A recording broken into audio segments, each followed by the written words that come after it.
Thank you for joining us for self-reflection and reckoning, exploring what's required to repair systemic harm. My name is Caitlin Brune, and I'm a white, middle-aged, middle-class lesbian woman who uses the she, her, hers pronouns.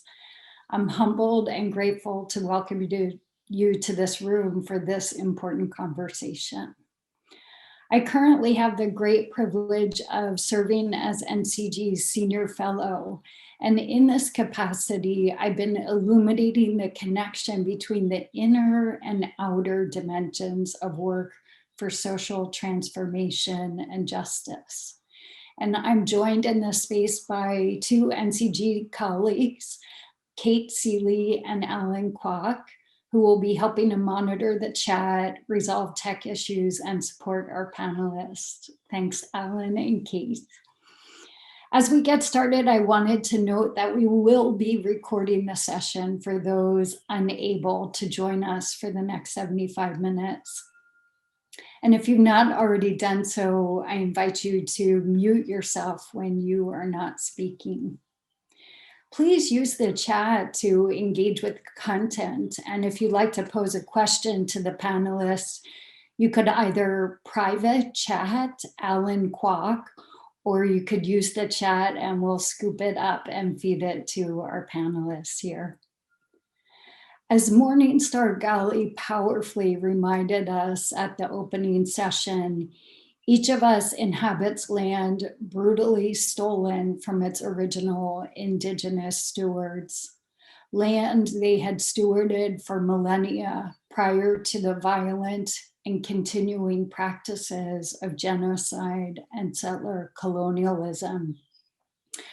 We occupiers of native lands are indebted to indigenous ancestors, to elders and relatives who practiced and continue to uphold the principles of reciprocity and right relationship with the earth and all its creatures. We're invited to learn and grow in understanding and embodiment of these practices.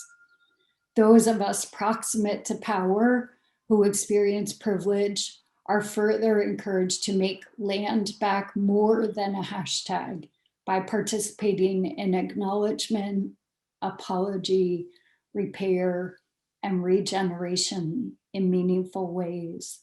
And I sit here on the Central Coast on land originally stewarded by the Upui tribe of the Awaswas Nation and currently tended by the Amamutsun tribal band.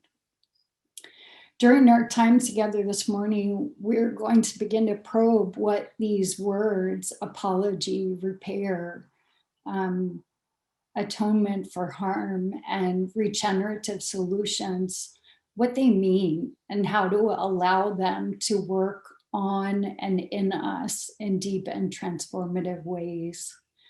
We'll spend the first 50 minutes or so hearing from this brilliant group of individuals steeped in the study and practice of reparative and regenerative approaches to racialized systemic oppression, to human and economic development, and to seeking justice. Their bios are available on the conference website, so I'm not going to elaborate here. At this point, I'm incredibly honored to hand the program off to Brandy Howard, who will serve as the facilitator of this fireside chat. Brandy is a wise, generous, fiercely loving, and exceptionally capable human, currently bringing her talents forward as San Francisco Foundation's Chief of Staff. Brandy, it's my honor to hand this panel over to you. Get us started. Thank you so much, Caitlin, for that warm and kind introduction. I just want to first thank our panelists, Terry, Theo, Amy, and Edgar, and to thank you for all of you for joining us this morning. As Caitlin said, this panel is about reflection and reckoning. And to be totally honest, it seemed like that was a non-negotiable demand of 2020. Where I serve at the San Francisco Foundation, it was founded in its mission around social justice of the time. 2014, when Fred came in, it was really, he challenged us to be bold and specific about racial equity and economic inclusion as our North Star. However, 2020 actually made us take a deeper look, to ask ourselves the questions, not just of what do we need to do, but who do we need to be in this moment in order to see the change that we all see. This work is definitely this is not doing work, this is being work. And in 2020, we decided that we reckoned with, we needed to do some internal work. So we pushed ourselves as an institution to lean into what's happening in the time, to create space for learning and dialogue amongst our staff, to be vulnerable as leaders in the organization, because we too are impacted both by COVID, the racial unrest and injustices that are happening, and to be able to challenge ourselves both internally, relationally, to be uncomfortable in this work, both inside and outside of the foundation. It also meant that we needed to get in proximity to community in order to hear and follow the lead of those who are most impacted. And we needed to strengthen our partnerships across the sector. And one of the many amazing programs we have is Hope SF, was just one example of 20 years of deep partnership, a public-private partnership with the City County of San Francisco, with centering community power, and allow for us to be able to take that learning in. And so for the last 10 years, working directly with this community, we have been learning and grappling with some of the most challenging issues. I would say, I think it was around Theo Miller's here with us, who's the former director of Hope SF. And I think it was 2015 when Theo came into this role as director and really began to really stir the pot and shake up the system. And I think it was maybe a year later, introduce a reparations frame and apply that concept to how we really think about doing deep, meaningful work. I think it was last fall, Theo brought in community, brought in other system workers to have a conversation with our staff about reparations. And it was a conversation that was really deep. It was one that we continue to grapple with. And it was one that actually charged us and challenged us to have the deep conversations and an internal look, and not, again, what we do, but who do we need to be in this moment to bring about the change, to do the self-reflection and reckoning, to repair the harm within systems. So before we get deep into that conversation, I wanted to hand it off to Theo to really share a bit around the public and private partnership and really kind of give context of Hope SF in a way that helps you to kind of root the conversation into real practice. Theo? Thanks so much, Brandy. Thank you, Caitlin. Thank you to the Northern California grant makers. Thank you all for being here. Reckoning, it's a heavy task, right? To have that conversation. I want to give big love to Robin. I see Kate. I see a few videos off. You're like a panelist's best friend when you are bold enough to do your hair like I did this morning. Thank you, Robin. And Caitlin set us up well, right? This is not extractive. So to my funders, Francis, what's up? If you come in the space with us, I in my tradition, Terry, right? I know you're with me if you're talking to me. If you're in the chat, if I can see you, if you just have this in the background, you probably should log off because we're going to get into some real conversation. Thank you for those coming in. It's just so helpful actually to be in dialogue, and that's what we want this space to be. So thank you very much, Brandy, for that phenomenal intro. And I'll kind of do a couple things. And Terry and I are really going to have this conversation. So please do use that chat, interrupt us at any point. We're just going to hold space for about 15, 20 minutes and going to situate this thing called Hope SF as a case study, as a demonstration. And we're not here to toot our own horn. We're here to show our warts, to show our challenges, and to learn together. So I'm going to do three things, Terry and I together. I'm going to talk about what was Hope SF through my lens over kind of like the last decade. Why Hope SF? That public-private partnership, and then how do we do it? And Terry and I will engage in kind of a dialogue. So we can pull up the slide deck, but like I said, with you, thank you, Karen. Please jump in at any moment. And to my colleagues who are handling the visuals, thank you so much. Self-reflection and reckoning. So what is Hope SF? We'll go to the next slide here, and the very next slide. Yes, right here, perfect. So Hope SF is this public-private partnership that we're gonna poke at today in the next few minutes. And we have the brilliant Edgar Villanueva here who's going to help us think about that as well. We say that it's the nation's largest, it's the first large-scale community development and reparations initiative, and it's designed to take place and to transform place with the people at the center, right, without displacing our residents. So we go to the next slide. So it's 2,200 households, about 6,000 residents across these 4 communities in Southeast San Francisco. And Hope SF came out of this, now Governor Gavin Newsom persisting across 3 mayoral administrations and really trying to reckon, if you will, as the brilliant Brandy said, with this inconvenient truth about the Bay Area, about San Francisco. And we can go to the next slide here, that we had 4 disproportionately Black, disproportionately Latinx, disproportionately Pacific Islander communities, disproportionately led by marginalized, dynamic, powerful women of color across these communities in San Francisco, in the richest, wealthiest, most high-cost metropolitan center in the world, next to Tokyo. And so as I came in, young whippersnapper, hoping to kind of, wow, San Francisco, right, is this place of liberal, progressive inclusion, and yet Hope SF was this reality facing us.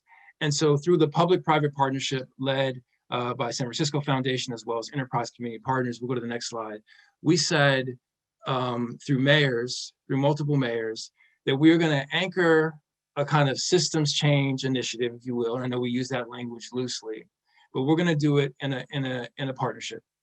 We are going to, and the foundation, Philanthropy, really started this. They said, we can't just replace the housing, right? We can't just tear down these 4 communities, which were neighborhoods of isolation, public housing, 1950s barrack style construction. So if you do an aerial of Potrero Hill, you look at the south side of Potrero Hill, you'll see these barracks that were built in 1950s, where first Jewish immigrants lived there, backyards, beautiful, and they're still there today in many ways, right? So they're sort of slung across the hillside.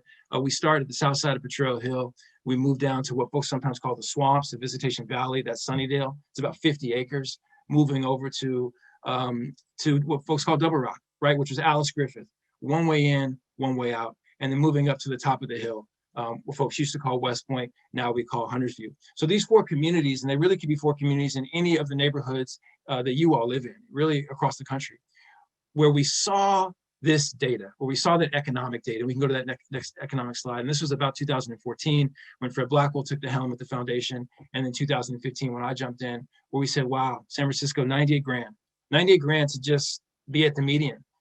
Living wage was about 50 grand. This is pre-COVID, right? This is pre-essential workers. And then our families somehow were relegated to this economic reality. And so we go to the next slide. So that's what is Hope SF, right? So we would tear down public housing. We wouldn't displace the families. We knew this was disproportionately Black communities. It was such an inconvenient truth in San Francisco as we were hemorrhaging our families. And so for me, when we got into the work and Terry and I were there together at the same time, we said, this was before sort of Illinois and before the current presidential administration even would utter the R word. And we said we had to figure out a way to describe this pain, this horror. And so we utilize reparations as a framework for us to describe that systematic repair that has to happen, the repair of the racialized harm. So it's durable, it's enduring, right? And it's particularly about Black and Indigenous folks. Our neighborhoods sit on that colonized, that stolen Ohlone land in our case. And so we situated the experience of Black and Indigenous folks, not to the exclusion of others, but just to say anti-Black racism was at the center of what we were wrestling with. We couldn't, and in the early years of Hope SF, in many ways, we didn't have a racial frame. We didn't utilize race. That's that San Francisco thing, right? That's that neoliberal nice, right, Amy? That San Francisco thing where we want to talk about equality and equity. But when you come to Sunnydale, when you come to Double Rock, it was in your face. Potrero Hill, next slide.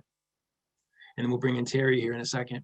And so for us, for me, for me, and I answer your question in a second, Chad, it was 4 phases, right? And we won't stick with this for a long time, but in many ways, San Francisco was so keen to talk about transformation and liberation and systems change without going through an intentional incremental process, holding truth, right?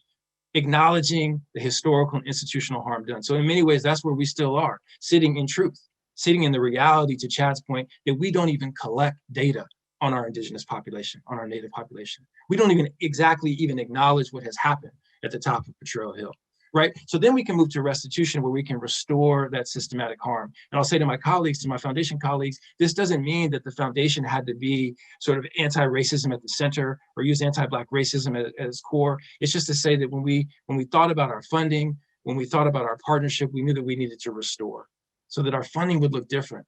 If it moved from a space of truth to restoring that harm that had been done, right? The redlining, the isolation of those communities, the ways in which we undervalue those resources and the value, the resiliency, the power of our families, of our 2,200. And then you can move to reconciliation. You can get to this mixed income thing. You can get to this integrated community, right? This aspiration that some folks have, but you can't get there until you hold the truth, keep the truth with you, move to restitution, and then you can reconcile. And then last was liberation, and we'll go to the next slide here. And so what we did, what we thought about, what we tried to do, Terry, over that period of time, and I got to give a really tremendous amount of credit, first and foremost, to the residents, and then to two mayors. First, the late Mayor Ed Lee, who was born in Seattle on Yesler Terrace, who grew up in public housing, who was the son of dishwasher workers, and who himself used to say to me, Theo, no more public housing. These are San Francisco's, right? And Terry, we'll talk about that, right? That stigma, that idea of growing up and feeling like I'm less than, I'm a second class, quote unquote, citizen in my own city. And then Mayor Breed, who herself grew up in public housing and then doubled down and gave us the space and the courage to absolutely center the experience of Black folks in San Francisco. A targeted universalism model. If you look at John Powell, some of his stuff, he doesn't always center race in the way that I love it, but targeted universalism to say that if we did well for these families, if we did well for the 2,200, then San Francisco could say something about themselves, because we would start to see that other folks would benefit. So Terry, as you think about and we reflect on the Hope SF experience, and it gives me great honor and privilege to be just in the space with you. I'll say Terry Jones is a mentee. He's a proud graduate of San Francisco State University. I like to call him Terry Lee, but he's a resident. He was born and raised in Potrero Hill. He's brilliant. He's dynamic, beautiful, and currently works at the Human Rights Commission in San Francisco. I've left my public service, but Terry carries the mantle. Terry, as you think about Hope SF, first describe this picture. What are we looking at here? What's this photo? Theo, it's crazy because, I'm not super personal, but like this is a picture of like, me and my mother and all my cousins. And this is like the unit that like we stayed in, one of the Hope SF sites, which my family stayed, it's still, mind you, still currently stays in, that we have lived in for about like 50 years. So this picture it's like, to me, it's really symbolic. Because when I look at the trajectory of like my family, outcomes are like, I can go back as far as like 1960 to say like, this is like the same place where my mother grew up. I grew up, like my nephew's grown up, like my cousins and my family, we all grew up in the same unit. And just to see like, how disconnected, how disenfranchised my family was, and how like, disconnected we were from, the prosperity of San Francisco. So, I like to tell my story and be like, yes, San Francisco is thriving. There's a ton of wealth, but there are still a bunch of residents, that are not a part of that prosperity. So like, what are we doing, from a foundation lens and, from a city lens to really help these residents move along that socio-economic ladder to get to that place that they want to be. And so this was that riddle. Thank you for that. And thank you for allowing me to share that's that cute young man on the lap right there. That's birthday time for Terry Lee. And so a part of Hope SF and part of our tradition, right, is to invoke qualitative data, qualitative stories. And I really want to open it up for reflections in the chat and conversations. You see here, beautiful, dynamic Black family, right? You see the tide in the background, the birthday cake on the table, and all these beautiful children around. And these are our neighborhoods. These are our communities. And so when we thought about Hope SF in many ways, and I'll just say it honestly, because I no longer work for the pleasure of the mayor, but the politicians sometimes come to these spaces and say, "Ooh, no bueno, we got it. This is ugly. This is an eyesore. These are broken windows. These are disproportionate, violent crime. This is ShotSpotter. This is whatever." But when we had the space and thankfully for the public-private partnership, gave us cover in some ways, right? This is what philanthropy did for us. I love Edgar's work about decolonizing wealth. It gave the space. It allowed us to lean in, to luxuriate in the assets. So when we talk about repairing that systematic harm, some of us think about it as just a transaction, just paying folks, just whatever, 20 grand here and there. But Terry's photo right here says to me, and this has been my experience across the 2,200, is we got 2,200 resilient, dynamic families that have been systematically disconnected. And so the question for us to riddle for the reckoning was, what role does the foundation, does philanthropy have to play if they want to put their name on a public-private partnership? And what role does the mayor's office have to play to repair this, to acknowledge it, to sit in the truth of it, to understand? I don't know, Terry, when you look at this picture, when you see these kids, and if you even know any of the kids anymore, and if you think about the trajectory and resources that were provided or weren't provided, like when you look at this photo, what do you see? What do you think if you were to fast forward for most of these kids and just give folks a sense of, did the city do right? Did we do right by these families? Actually, all these youth are like my cousins. So like we all grew up in this house, and like, no, the city did not do like a justice for these youth. I could probably say like half the youth in this photo has been somewhat involved in the criminal justice system, or have not been served well in the public educational system as well. It's like, it's really interesting because like when you are looking from like the outside, Theo, without working inside, like with the initiative, you kind of feel hopeless because you kind of feel like there's no one really there to help you. Like, I feel like it took for you and like your team at Hope SF to really create those interpersonal relationships with community, because I feel like now we feel like we have a seat at the table. We now feel like our needs are being heard. We now feel like we have a voice to speak about concerns and challenges that we are facing. But before that, I feel like it was like an open door. Like we might get some information here and there, but it wasn't a lot. And like, I mean, that's why the residents were, felt like a little like isolated from the city because we didn't feel a part of it. And it's really crazy because Potrero Hill, where I reside in public housing, it like neighbors, like multi-million-dollar homes. But in a sense, it feels so disconnected. That again, you kind of feel like less than our second class of those citizens. Right. So it's like very strange. Right. And so the question is, I'm getting this question in the chat a little bit. Thank you for that to the team reflecting. Thank you, Terry. So how do you operationalize this? Right. And again, this is not like we figured it out perfectly. And we'll talk a little bit about the successes as we transition just in a few minutes back to Brandy and the team. But, mayors and philanthropy in many ways run on cycles that are not conducive to reparations. Do it one more time. Mayors and foundations run on cycles that are not conducive to repairing systematic harm, especially that's racialized. So we use these phrases and we say, okay, we got a new initiative, 2-year, 3-year, give you an 18-month grant. If we're really good, we'll give you a 3-year grant, and we want to see the systematic change by month 6, by month 10, right? But we don't actually sit in the space with the people. We don't actually have proximity in whatever way that means, in terms of the grantees, in terms of the organizations where we hold space for precisely what Terry's saying, where we can actually acknowledge the scale of the harm that's been enacted, so that we can get clearer, right? Sometimes we talk about root causes. We can understand the roots. And so when I say systems change, I mean that we have, in order for us to actually embody reparations, if you want to call it, racial equity, anti-racism, if you want to do place-based work, and if you want to actually empower the communities that we say we're invested in, we have to do, as my fire department colleagues remind me, they say, Theo, take a tactical pause. See the trees that are burning around you. And this has been painful to watch in San Francisco as we've gone through a COVID crisis, a pandemic, and as we still see folks disproportionately harmed, disproportionately left out despite good intentions. And so the question about system change for me is, what is the root that we're trying to solve for, right?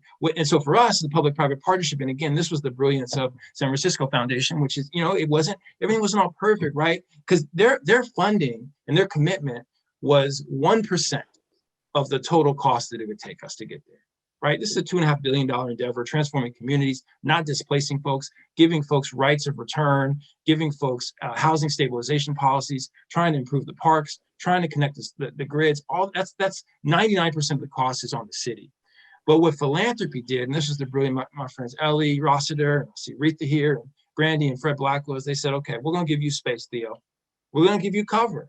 We're going to hold space not for us to get performance measures in 90 days, not for us to, solve chronic absenteeism at Star King Elementary in a year, but we're just going to resource the partnership to hold space with community, where instead of sending you to Washington, D.C. to speak, we're going to send you and Terry Jones. Every single time you go somewhere, residents are with you.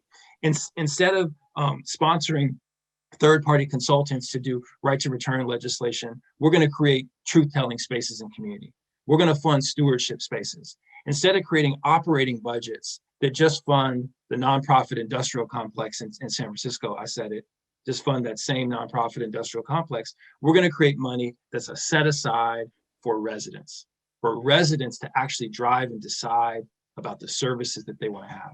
Because this idea, Terry, that you can service people out of poverty, right? You can service them. You can give people a case manager, 2-to-1 ratio, a 10-to-1 ratio. It was just a fallacy, right? That when you come to our communities and you saw the resiliency and you saw this gulf, right? Almost like this cliff. So from your home, we can see the Salesforce Tower, right?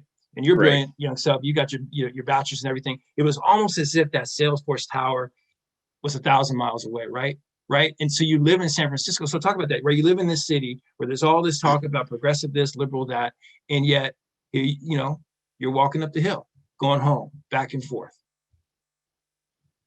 Yeah, thank you, Dale, for saying that. Yeah, I mean, it's real strange. The one question that I get that a lot of folks think it's like, I want to say gratitude, but it's actually like offensive to me. It's like when they say like, oh, like, how were you able to make it out? You're doing so good to come where you come from. And, like, to me, it's like, what does that mean? Like, there's a lot of brilliance in our neighborhoods. We just don't have the access or the resources a lot of times to really get to that point where we want to go. I was able to like be one of the select few who knew how to work the system. And I also was able to connect with a bunch of folks who were able to connect me to the right folks to get to the place I want to be. But a lot of times that's not the case. Like they're like, I would say people talk about food deserts, but there's like, I'm gonna say there's a, like, to us, it is a desert to live in these neighborhoods because like we feel so disconnected from everything. There is like workforce, education, health, and wellness. Like the people here do what they can with what they got. And sometimes it's not a lot, but they try to resource their lives the best they can. And I'll just touch upon that. And so to that point, I see Valerie in the chat, as well as Amy Maria. The core of it, and I'll hand it back momentarily, is a non-dominant practice, whatever that looks like, right? Some of you may be sitting there saying, Theo, do you know the foundation that I sit in? Like if you say white supremacy culture where I work, like you out of here. So I know philanthropy. We love philanthropy, right? But there's a way in which where can we engage in a practice that is non-dominant, that actually gets us closer to what Edgar talks about in terms of decolonizing that wealth, creating spaces and places where residents can be at the center, where in the case of San Francisco, where we actually are holding space in truth and we're confronting that just inconvenient pain. In some ways, like I'd rather be in Mississippi. I'd rather be in New Orleans sometimes than San Francisco in terms of the way in which we pretend as if we confront institutional racism, right? My friends in Cuba, when I used to travel there, would say, here where we live, tenemos poco, pero tenemos mucho. We have little, but we have a lot, whereas you all have so much. And it's crazy to see even right now, you read the paper every day and there's another San Francisco program. We're going to give money to everyone. And yet there's not a way in which, to Amy Maria's question, that we actually sit with the folks that we must deplore. We must deplore them. We must dehumanize them based on how the conditions in which folks are living in. And so what we did in Hope SF and the public-private partnership as a tactical example is, instead of funding the tutoring program, which is good, instead of funding the sort of resume writing job program, which is good, we ensured that we would fund programs that sat side by side with the structural roots that we were trying to disentangle. So we wouldn't fund the Talented 10th leadership program of residents, create stipends for 10 or 15 residents to make us look good or look at those brilliant people. We would fund community organizers. We would fund champions. We would fund trauma-informed champions to teach us about what trauma-informed systems should look like, right? To sort of change the way in which how we subjugate our folks, how we actually don't value lived experience, how we don't value the expertise of folks who come from public housing, how we don't value Terry's grandma, who's lived and raised in the south side of Potrero Hill for 40 years in conditions that are unacceptable, that many of us would not last 30 minutes. And she's raised how many kids? She raised how many kids through and through, and prayed for them and fed them, right? And so this question of what are we funding? Where are we putting our resources? And can we reconcile that work with the structural roots that we're trying to eradicate? That was the riddle, right? And so we would build, and it's painful. Now let me just, Brandy, you get in here if I'm going too long, because my people, I got the chat going. Some of you will come off mute. Valerie's here. I see my friend Rajni from Genentech. So y'all, you getting Theo and Terry warm. I'm gonna get out the way. But this idea that do you actually believe in the beloved community? Do you love the people enough to get hand in hand, to actually rock with them, to disrupt the norms? And in some ways, philanthropy is very similar to our city government, the city and county. It's wealth. We give a fraction of what we could.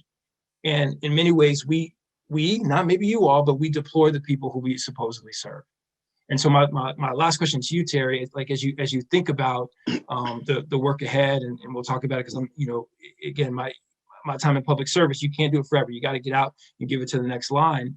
What would you say to the leaders, to not just the resident leaders, but the leaders of funders, the leaders of the city? What needs to happen in order for us to actually realize that reparative promise, to do right by Potrero Hill? What actually needs to happen in your mind for us to make it through? I mean, one, there needs to be some acknowledgement of the wrongdoing that was caused these residents. I don't think, because Theo, just to go back a bit, when I think about reparations a bit, it's less about the financial part, but more about acknowledging the wrongdoing, but then also seeing the people as a whole. But to answer your question, I would definitely say stop. The expertise lies with the residents. Too many times you have these folks come in and say what's best for your community, when in actuality, the residents know what's best for them. And Hope SF and the San Francisco Foundation has done a great job at acknowledging the residents' lived experiences. But a lot of times, even in my work, I see people telling me what's best for the residents that live there instead of just asking them. And I feel like foundations, governments will have better outcomes if they actually were realistic and actually acknowledging the lived experience that these residents have to really move forward in the work. Yeah, and I love that, and I'll close on sort of the last slide and just riff on this. And I love Valerie Dixon's reflection there, and this echoes what Brandy said. Real talk in 2020, when we saw the horrors of, and we go to the next slide, Breonna Taylor, George Floyd. Everyone wanted to come to the party. Everyone wanted to pretend like they were doing a racial reckoning, if you will. And we see it now. Now I'm no longer in public service.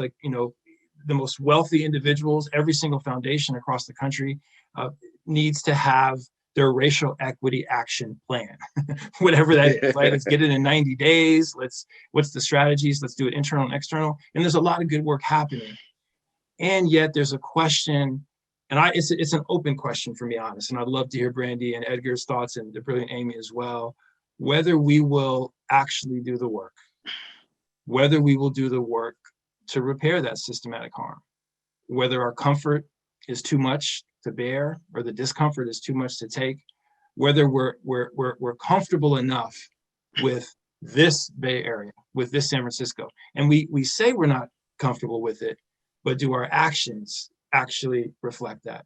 Is it enough? And we, through the homicides and the grandmas and the aunties, I and Terry, we did our part. We tried to do as much as we could, but the work is disproportionately on the Terrys.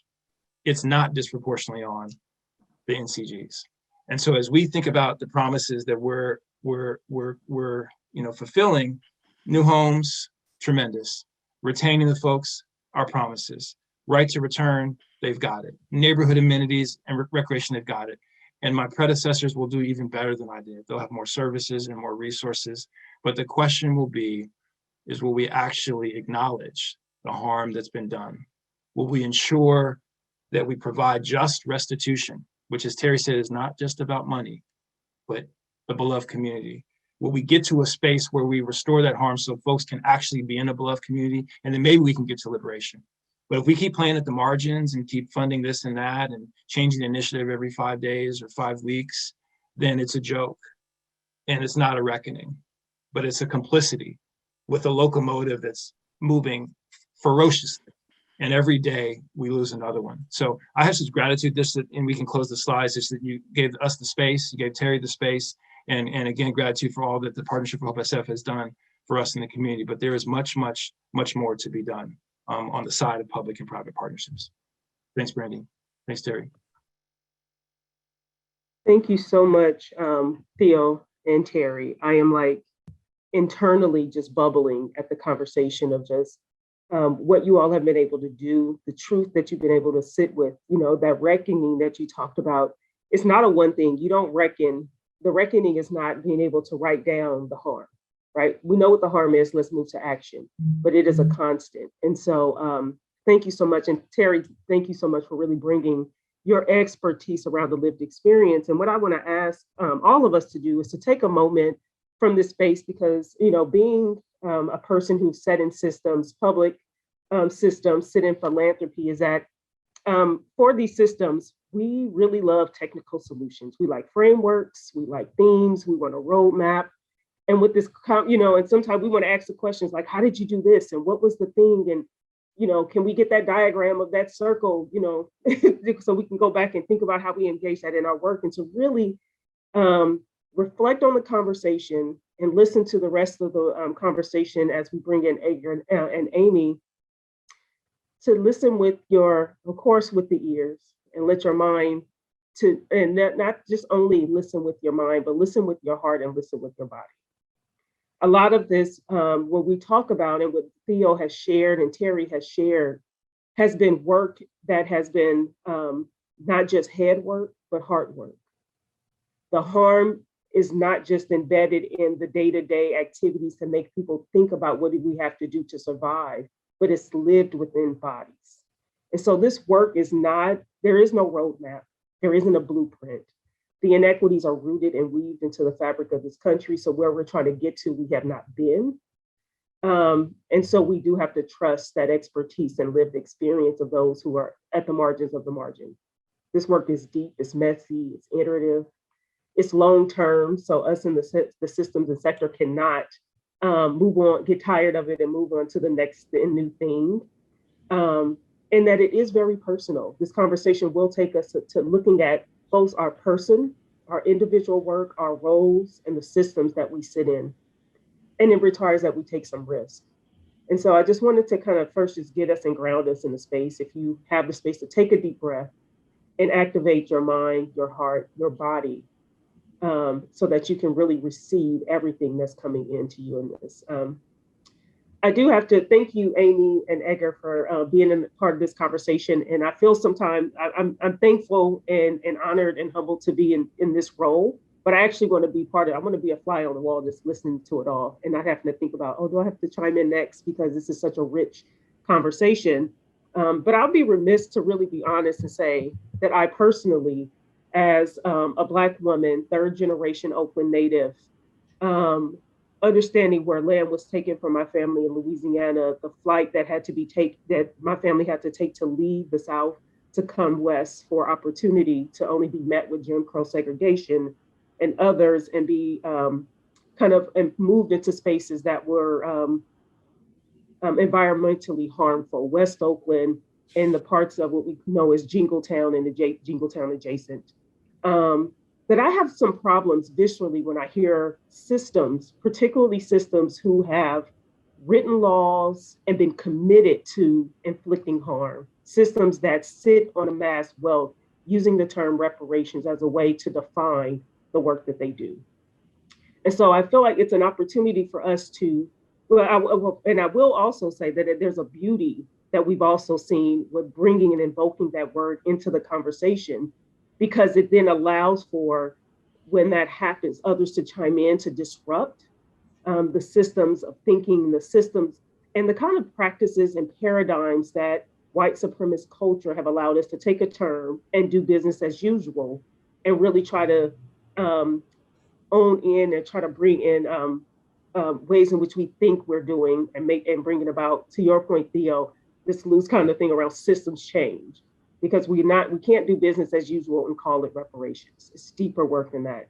And so, I wanted to bring that into the conversation because that's kind of the reconciliation. If something is really simple and easy to understand in this work, either you don't understand it or you're in the wrong space because this is complex, a lot of deep reckoning of self and the narratives we carry, the roles that we carry within systems, and the systems that we operate from, and what is our real responsibility and charge. So I want to just invite everyone into a conversation for each of you as system leaders, like how have you been reckoning with this truth and reconciliation and healing in your work? And I would start us out with Edgar, and then Amy, and we can move through if others want to chime in. Awesome. Thank you, Brandy. And thanks to you and Terry for just sharing all the good work that's been happening there locally. Yeah, reparations is a word that does spark like all the range of emotion, right? And I think for some folks, it's triggering because it does bring up the real history that we have, that the U.S. has built on a history and a practice of enslavement, genocide, extraction of and from Black and Indigenous people. So it's a truth that we as a nation have not yet come to terms with. We have not addressed it. We're the only country that has never really apologized to the Black community for slavery. There's never been an official apology or process of truth and reconciliation for the near genocide of Indigenous peoples. We don't have reparations, I say, because America ain't sorry. We ain't even apologized. We ain't even acknowledged it. And not only are we not acknowledging our history, we are rewriting history in real time, right? We are whitewashing and changing the story. And so for me, I think what was mentioned, I appreciate you kind of saying this, Terry, is that it's not just about the money. We're going to get on the money because money is important, right? But we also need more than money. We need truth. We need to document what has happened, and we need to get into a process of reconciliation, healing. And I think philanthropy has such a role that they can play in that process, because y'all, literally, philanthropy means love of people. If we can't model truth and love and getting into reconciliation, who can do it, right? And then so, when I think of reparations, we have to be clear that there is a framework of reparations that I've been using in and around philanthropy about how we can use money differently to repair. And then there's actual reparations, which I think is a responsibility of the federal government to pay reparations to account for the historical atrocities. And so we don't want to water down the national agenda and campaign for reparations by calling everything reparations. But I think the word reparations, which is really about making amends for wrongs, repairing, is really beautiful. And we that who are stewards of financial resources, right? We have to acknowledge that the history that led to the accumulation of these resources. We have to acknowledge how our institutions have harmed communities and the history attached to this wealth. And we owe it to that history to use this wealth in a different way by prioritizing investment in Black and Indigenous communities to make up for the accumulated disadvantages we've experienced by not being able to achieve wealth or acquire wealth in our communities because of historical and systemic racism and very intentional policies, right, that have kept us out of those opportunities.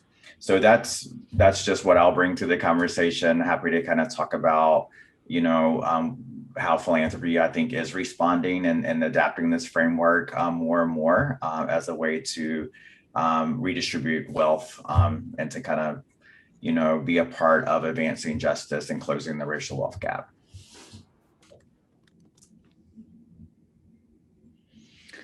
I'll go ahead and start sharing now. As the only white-bodied person on this panel, I want to just start with that by sharing my own truth. And the truth is that I am someone who holds racism every day. Racism is a fundamental part of who I am, and it totally influences my thinking, my relationships, and my ways of being in the world. And I think what working on, particularly with Theo and the work that I've done on reparations with Hope SF, with the San Francisco Foundation, as a consultant and supporter of that work, has really challenged me to really be conscious of that racism and to get really curious about how it shows up, how I spend my money, where I live, where my kids go to school, and to try and challenge myself in a different way to confront who I really am. And that's really, really hard work. I will say several years ago when I was invited into this partnership to work together with Hope SF on the racial equity and reparations work, as a professor and as someone who's been well-trained in white supremacist ways of being in academics, I really did go straight to my head. And I spent much of the first year reading, writing, thinking. And what I had to learn was ways of unlearning, the unlearning of racism and the unlearning of white supremacy. Means that we have to go from our head into places and spaces in our world and in ourselves that we're not comfortable with, quite frankly, as white people, and we're not well at doing it. We have a long way to go and a lot to unlearn as to how do we tap into our hearts, our spirits, our bodies, so that we can fully get in touch with a new way of not just listening or hearing, but actually understanding and receiving and holding space for the despair, the anger, the grief, the at times hatred that is part of what is the cycle of repair. And what I mean by that is that if we can't really hold space for listening in a deeper way to our colleagues and our friends and our neighbors who are people of color, then we are potentially continuing to perpetuate the cycle of racism. So what does it mean then to step back and to hold space and to seek to understand? And for me, it was really facing that, putting the mirror in front of me to actually look at all the ways that I not just was racist in my ancestral lineage. My great seventh uncle was Daniel Boone, who slaughtered, murdered indigenous populations, stole land. My ancestors owned also Boone Plantation in South Carolina, one of the largest plantations that enslaved people. And that is part of my body. That's part of my DNA that's been passed down to me. And it's also the past. So I have other members of my family that say, well, that's not relevant because that's part of the past.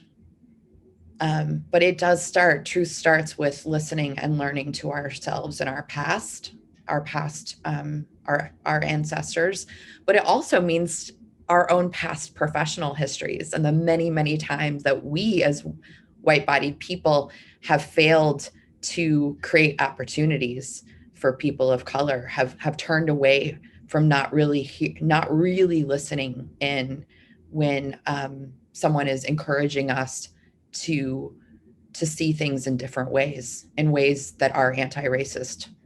And I can definitely claim many a time, and not just 20 years ago as a young community organizer working in a mixed race neighborhood in Cleveland, knocking on doors, learning how to do the basics of organizing.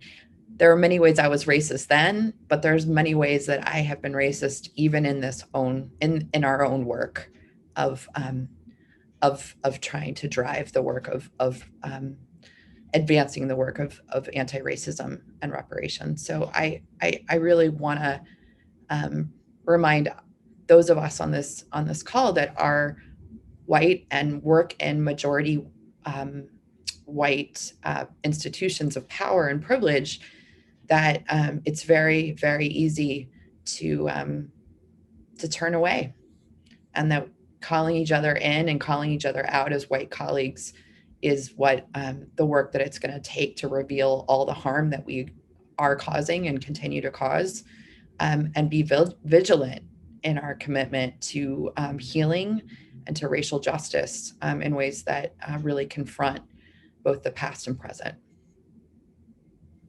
Can I just interject on this? Because this is thank you so much, Amy, for the vulnerability and the richness there. And many folks probably will sit and say, well, what does the individual stuff have to do with the structural and the systemic? Maybe not folks in this room, but it's such a critical piece of it. And there's a lot of practitioners out there who train in this work and who can do workshops around this idea. But that incredibly powerful individual reflection that Amy did is directly tied to what Terry and I were talking about, to the ability for us in San Francisco to sort of close our eyes to a fact that a city that's 54% white, 3/4 of whom are wealthy, where a city that now is 5% Black, 3/4 of whom are deeply, deeply in poverty, living in the communities that we live in. That you have an apartheid state in which we can continue to walk around and have our double espressos and our $10 avocado toast and think that this is normal, and it's not. And what our individual experience, our individual narrative has to do with our ability to show up differently, collectively, powerfully collectively. And there's a national movement out there to erase that even moment, to even call it out. And so I just want to lift Amy. What Amy just did right there is the type of individual work that in many ways is a precondition. It's a precondition to being able to fund in an anti-racist fashion. You know what I'm saying, Brandy? So and that's the rub there. That some of us get into this work and think we're ready, but we have to do that grounding work to even be authentic and credible. Yeah, thank you. And I think what I was going to say, I think I want to make sure I get the name correctly. Valerie just put in here. It's definitely, we think about systems change as something outside of us. And actually it is people who made up the systems who can actually maintain or disrupt and dismantle the systems. So if we're not committed to doing the work, our own internal work, right, then we're not really committed to systems change. And one of the things I love about Rasna is really getting us to think differently about our reptilian brain. Our body holds so much memory. And to another question Valerie brought earlier around, what is it that we do? And I might be, not stating this correctly, or using the sway words, but how do we kind of maintain status quo? How do we maintain some of the disparities that we see in order to maintain employment? It may seem like I would never do that, but if your body is used to lack of not having, then if you're doing this work, we should not even be relevant. We should be really counting ourselves out of being employed after some point in time. But that's a threat to us. That's a threat to what is what you need to have in order to maintain. So if you're not listening to the mind, to the heart, and particularly to the body, where we hold the majority of our memory and stories, we lose. And so I would really love to just, I'm not going to look at the chat. That always gets me. I can't do that as well as Theo can. Let me just say that. I wanted to, bring into the conversation just around how we have began in your systems around some of this reckoning. How have we been able to think through, and would love to, Theo and Terry, if you can even bring into some of the reckoning that you all have done as Hope SF, there's questions around how you've been able to give the community that space to lead and to do that type of engagement that really informed the decision-making process within Hope SF. Edgar, your work that you've been able to do of how you're getting people to think and move resources in a particular way. And Amy, as well as how you think about, for those of us who are either in philanthropy or work with organizations like yours to help to create narrative or to even to, it's nothing wrong with the framework, but we cannot let that be the only thing that guide us.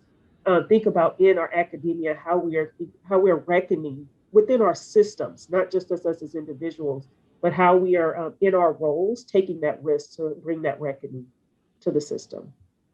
And anyone can. Yeah, Terry, I'm curious. I'd love to hear on you in this. So how do we give the people the space to lead, to transform? Like how do we follow community like a shepherd follows sheep? Community. You know our families. God bless them. We love them, right? So it's complex, right? How actually do we create a world in which the Terry Lee Jones is like we're following that lead when you think about Hope SF and public housing and all the harm that's been done in these communities? What would you say? Theo, that's for me is a really hard question to really answer. Because like in perfect worlds, like to have the residents at the table, but also have the residents the one that having the residents being the one who are instrumental in actually facilitating the work. And yes, we have residents at the table, but like how many other residents are actually doing the work like me? Not many. So to me, it's like if we can start, having a lot of the residents actually doing the work, but also funding some of the orgs that are not getting paid to do the work that's actually doing the work on the ground. And I feel like to me that's instrumental and like that will actually help with this whole process. Yeah, I'll say, and I'm curious Edgar and Amy's take on this, as someone who worked in a mayor's office where a city budget went from $6 billion to $12 billion in 6 years, in which we saw our tax rolls grow, we saw our programs grow, we saw our trauma-informed glossy pamphlets grow, we saw our professor salaries grow. I'm not sure that programming is the model. I wonder, even as I look back on the pandemic, what would have happened had we created trust funds for our families to be able to actually live at a standard where they could make decisions. So I'm not trying to insult my philanthropic colleagues, but I'm not even quite sure that the model has credibility in terms of racial justice, that like we are profiting on the expense of folks who are fighting like crabs at the bottom of the barrel. So when we talk about following the people and leading the people, it may begin with us giving up something and making sure that the people have a standard to actually breathe and live and walk to school safely.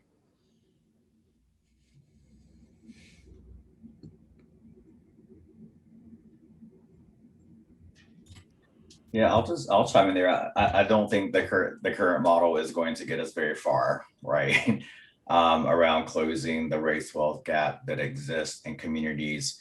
Even through our grant making, we know that less than 10% of grants are going explicitly to communities of color, right? And so we don't have parity there. We don't have parity in representation of the folks who decide where resources go. And so philanthropy is really going to have a role in repairing.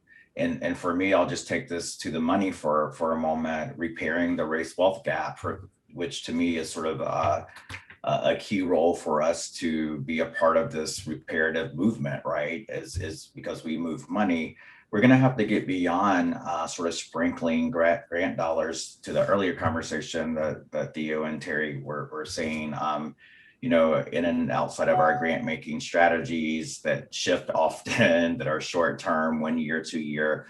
I think we have to have a real conversation about wealth redistribution. And so what would it look like for us to look at all of our money, not just our grants, and look at our investment portfolios and say, how are we harming community there? What do we need to divest from and actually invest in that's going to, at minimum, do no harm to communities? The days of foundations funding criminal justice with their grants and being invested in private prisons, like that just needs to stop. That's just like ridiculous. If we are really about trying to support people of color, then we can't be harming communities of color, Black and Indigenous, with our investment strategies. The other thing is, how do we build philanthropic infrastructure and wealth that is led by people of color? And so we're able to use the resources in our own self-determined way, where we are still in a position to be held accountable by wealthy white folks and corporations, where we have to align what we're doing in community to assimilate to those theories of changes and those ideas and who foundations esteem to be experts. We're just not going to move the needle fast enough towards justice and equity. And so I'm really, what inspires me right now in the moment are foundations who are actually taking that extra step to say, how do we carve off some of our endowment and actually hand it over, like reparations, to people of color to actually use that wealth in a way that is self-determined. And so that is sort of what I would love to push us to have a vision around, something that's a bit more radical. The least we can do is fund Black communities. The least we can do is fund Native communities. We haven't been doing well with that, but we've got to go further and push harder and have a bigger imagination for how we use our resources in philanthropy if we're going to see any serious shift in these historical gaps and where wealth is sitting in our communities. Yeah, I know, Amy, you're trying to get on this. I see Melissa and Heather's comment on this too about, and I love this about the founders and white folks. And I mean, I'm curious your take on this, but my take, I see this, there's dual fronts and there's a community organizing model. We're not going to get everyone along. But one thing that we did learn in 2020 is that when the wind is at your sails, you'd be surprised who shows up at the rally. When the wind is at your sails, you'd be surprised who shows up. So that's one strategy. I, Theo, wouldn't put all my strategies in that bucket, like Edgar says. I'm interested in leaning in to Black liberation, Black solidarity, our folks who've been in the struggle forever. But I do think that there's something to be said about the wind at our sails in groups like this that are multiracial, with white folks talking to white folks, being tactical about how to get that critical mass, how to get that tipping point, so we get some more of these founders and these trustees that will never really be that woke, but that will maybe, based on a relationship, decide to put some resources where they need to go.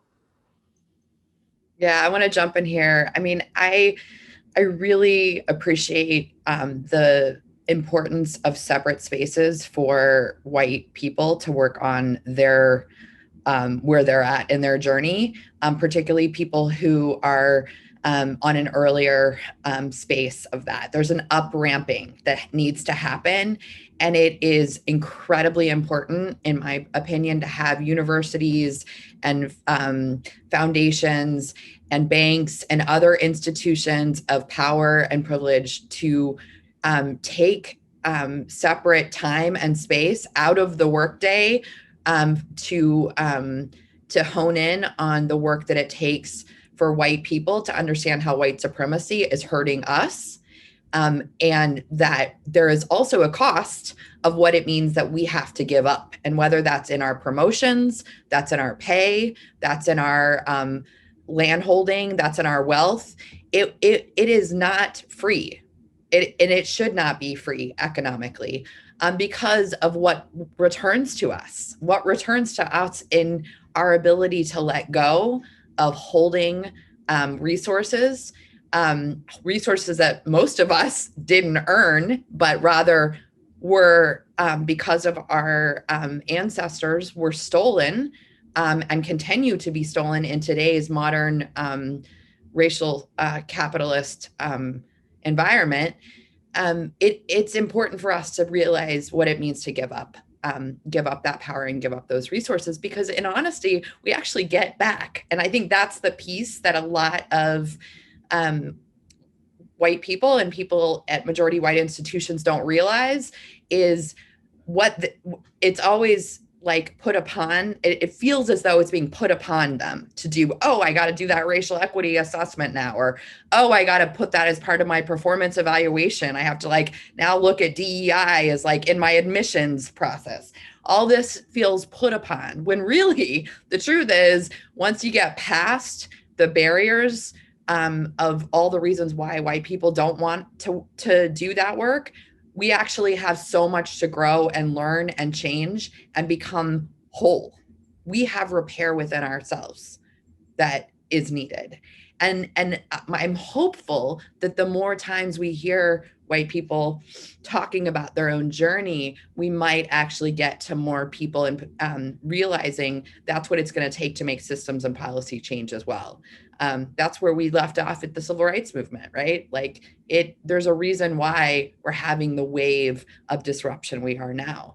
And think right now is the time to be asking your donors, asking your trustees to show up in new ways and new welcoming ways and invite them in. And those that are not able and willing to go on the walk with you, I'd say it's time for you to really rethink whether or not you want them to be part of your community. And if that means letting go of some people and their money, then at least you can do that in a way that feels whole with who you are and what kind of organization you want to be a part of. Thank you, Amy. That was really powerful and really on point with a question that came up before. And I would love for those who work with foundation founders and trustees and families, philanthropic family institutions, if how do you, what examples or what work have you done with that particular population on moving them along this journey? How do you call them out and call them in? Many of them maybe not want to hear this wisdom, but how are you getting people, one, to the table and also helping them along that journey? So any examples of work that you've done in philanthropy, if I can. I'm happy to try to take this one, Brandy, if that's helpful. So I would just say, we talk about public-private partnerships, talk about collective impact, and now people hate it. What is it really? And what I would say is a real public-private partnership to call people in and call people out is to actually share power and to bring folks in. And what we've tried to do with Hope SF is we tried to shift the locus of focus to the community.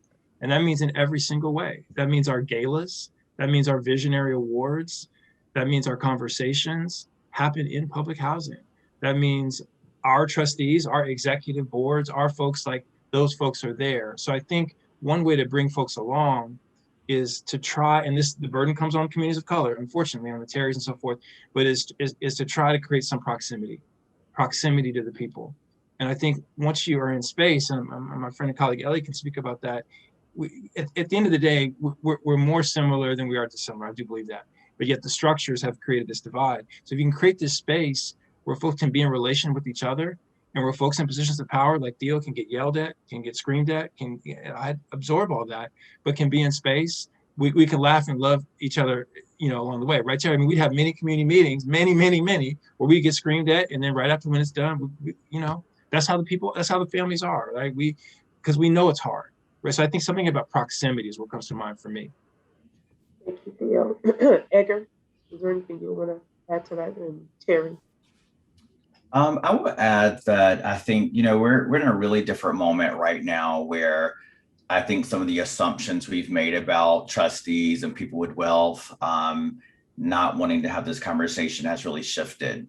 I think I had preconceived notions about a lot of those folks, and in the last year where I've got to have a lot of these conversations, I'm finding that most people actually want to talk about real issues. They want to talk about race. They watch the news, they read the paper, right? And so some of the hesitancy to push this in our organizations, I think, is actually in us.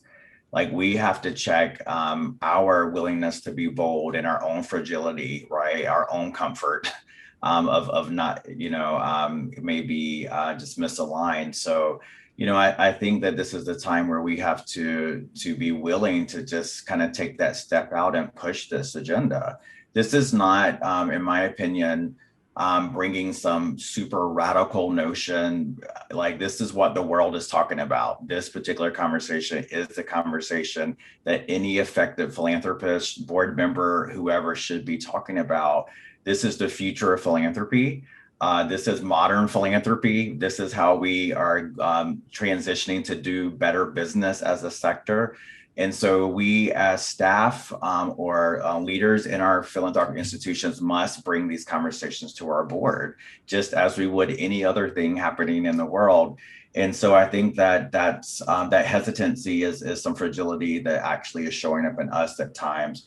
And then I definitely would second what Theo said. This is sort of community organizing 101 in terms of helping trustees or folks that make these final decisions see the what self-interest might they have in this, right? It is in how we package this sometimes, how we engage people and meet people where they are, right? And so, you know, I don't run into boardrooms necessarily with my fist in the air, right? Like there's a different approach. But it is helping them see this is not just about me. I'm not trying to get you to shift a grant making strategy to support poor Indigenous people or poor Black people over here. This is really about you. This is about extending a lifeline into your humanity as a white person, because, you know, nobody's free until we're all free. And we cannot continue doing business the way that we've been doing business. And we're not going to see a transformative change in communities if we don't shift something in a more radical way. And I think if there's any silver lining, which kind of sounds ridiculous to say about 2020 with the pandemic, I think it created an openness where, you know, everyone felt the pain of the pandemic for the most part, right? Like everyone, there was sort of a collective grieving process. And then through the racial uprisings and the electoral year we had, like, if not now to have a conversation, when? Because there definitely is an openness that is before us that has never been there before. And we're not going to go back to the way we used to do business. We're not going to stop talking about race and power. That is here to stay. And so we've got to just get comfortable leading those conversations. And as a staff person, you don't have to be an expert. You know, like I'm learning every day. I make mistakes every day. But just be bold enough to be the person to surface the conversation and create space for it in your organization. That's really the least that we can all do. Thank you. I'll just share, you know, really quickly that, you know, we, the San Francisco Foundation, have been on this journey for a while. And from the beginning, the board has been on that journey. And when 2020, when we entered in 2020, we actually had a board retreat in March that did not take shape in the way it was because of all of the events of March, but it was still an opportunity for us to have a conversation and do some kind of really reckoning of what this time is calling for. And so, you know, we are sharing deeply with our board. We just did a 3-year plan where we are getting deep and looking at more of like root cause. How are we centering Black and Indigenous? How are we talking about anti-Blackness? We can't have those conversations at the staff level if we're not having them with the board, because that means everything we do, the way our budget looks, the way our grant making happens, is going to reflect if we're real about it. You know, I think as a former consultant, I know where real organization and companies' mission are and where their real value lie, because the numbers tell the story, right?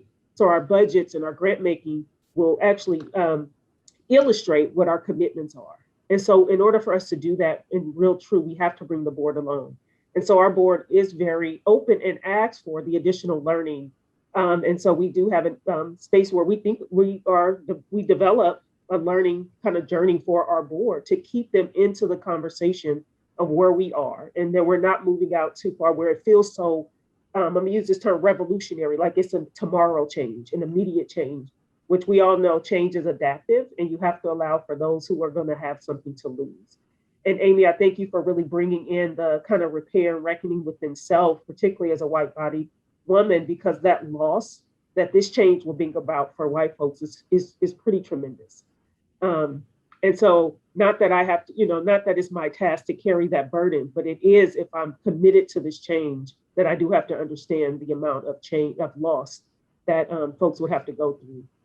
And that, so I know we're coming close to time. Is that right, Caitlin? I want to make sure that I'm not keeping us over. Yes, that's right. You're doing great, Brandy. Good. There was a few things I just want to say, and then see if there's any last comments anyone wants to bring into the space. But the concept of self-determination, we're thinking about reparations, but also thinking about racial equity work. Again, this is not something we do. You have to be able to see the humanity in all people. You know, philanthropy is not the charity of old, but the change of now. And so how do we get from the charity mindset to the change? And being able to understand that people who are at the margins, people, you know, Daniel Koshland, one of the founders of San Francisco Foundation, had a philosophy that actually attracted me to the foundation, was people in communities have the answers to the issues they face every day. If we trust that, trust the self-determination, trust the expertise of lived experience, it'd take us a lot farther than where we've gotten in the probably last 20, 30 years. that proximity is important. I love Bryan Stevenson. Anybody who know me who on this panel know that that's my intellectual crush, Bryan Stevenson. But getting in proximity is really important to not just understanding from your neocortex, but really understanding and feeling the shared human and lived experience of others. And it's really important that if we want to see this change, that we have to do, all of us have to do the reparative and reckoning within ourselves to do that. And so as we kind of really close out this session and thinking about our role within self, within our systems, and our charge and our responsibility, just ask each of the panel, is there anything that you would want to share, words of wisdoms you would like to share with us as we all continue to leave this space, continue to grapple with the hard terms, the hard concepts, and the hard work that we have to do daily. Yeah, so anyone can start and chime in as you feel moved to. I'll just jump in. I would encourage those of you that were listening to reflect on where in your body you felt any sort of sensation that was new and what was being said and by whom. And to really sit with that after we get off this call, whether it's, taking a walk or it's being alone and tuning in, because I'm hopeful there was something that really struck you as scary and is really difficult and is work that maybe you don't want to do. And if that's the case, then I think we did our job today, and that hopefully you won't shy away, but you'll create opening for whatever's wounded in you that's ready to be healed.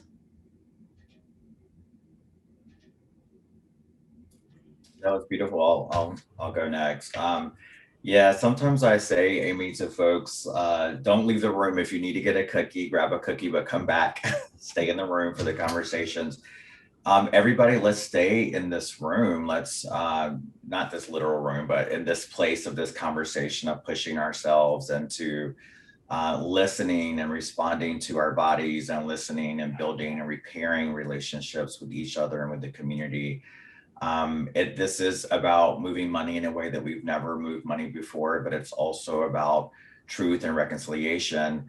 California, you may or may not know, has just started the very first Truth and Healing Commission in the United States as a state. I'm going to be doing some work with the governor's office there to engage philanthropy more in that process, but you are uniquely positioned in the state of California to model what truth and healing can look like, that could really bubble up to a national process that we need to have. So we all have trauma of different kinds because of white supremacy. We've all internalized it. And so let's just keep healing together, individually, with our families, at work. Turn every space into a healing space. That's the only way we're going to get through to a place of true freedom. So thank you. It's been a joy to be with you all today. Yeah, and I'll follow that brilliance and leave it to you, Terry, because you always make it swing better than me. You can be the last word. I'll just say, Michael McAfee, who leads Policy Link, once said to me, we were having a conversation together, and he said, Theo, there's joy in getting clear about your contribution. I was lamenting. I was really feeling heavy. He said, there's joy in getting clear about your contribution. And the one thing that I would say is, I have no choice, to quote James Baldwin, but to be optimistic. And nothing, at least that I said, is new. That this is part of a longer tradition and struggle. And that if we have the time to pause, to take those tactical pauses, as Edgar said, to kind of get into the tradition, this is James Baldwin, to revisit it, read Eddie Glaude, the movement is there. We have only to activate it and to get outside of our own way, I believe, and to get clear about our contribution. And this is a heavy panel that we hit in the reckoning. But for me, in many ways, coming to reparations, I had no choice but to invoke that, because that is the tradition in which we're in. And if we're on the righteous side of justice, then we're well equipped, we're warm, and we're covered. And so that's the optimism that I feel in the moment. And for me, to just kind of mirror what Amy said, it's we said a lot during this presentation, and it may have been a lot, or, tough for you all to maybe grasp what some of the ideas are, things that we may have said. But, You know, every day is a learning process. Every day is like, I mean, the work is hard, but as long as you're moving toward that goal to help the people you are serving, then you are moving forward. You know, and, you know, no question is a wrong question. No answer is like a perfect answer. And we're all trying to get to that one. And, you know, we're all trying to get to that place. Thank you all so much. So I thank you all for coming and joining us. Thank you, NCG, for creating this space. This is the work, this reckoning, this truth, this illustration of the iterative, multiple ways in which we address our work. Please, you know, exit the space, hopefully having more questions than you did when you entered, and to, you know, spend time to metabolize what is now sitting in your body, to bring that to bear. And the last thing I would do is always be learning. Always learn, no matter what it is. If it's a quote unquote failure, it is a learning opportunity. Be bold in it, fail boldly, apologize, do the repair, and continue to move forward. So thank you. I'll pass it over to Caitlin and the team of NCG if there's anything you want to guide and direct. Brandy, Theo, Terry, Amy, Edgar, just a tremendous bow of gratitude for hopefully ushering each of us more deeply into our work and to finding that contribution, Theo. And so much love and admiration for the way that each of you holds the work. And yeah, just be well. You too, please go take care of yourselves, and we'll see everyone in the main session at noon for NCG's member meeting. A lot of love. Thank you.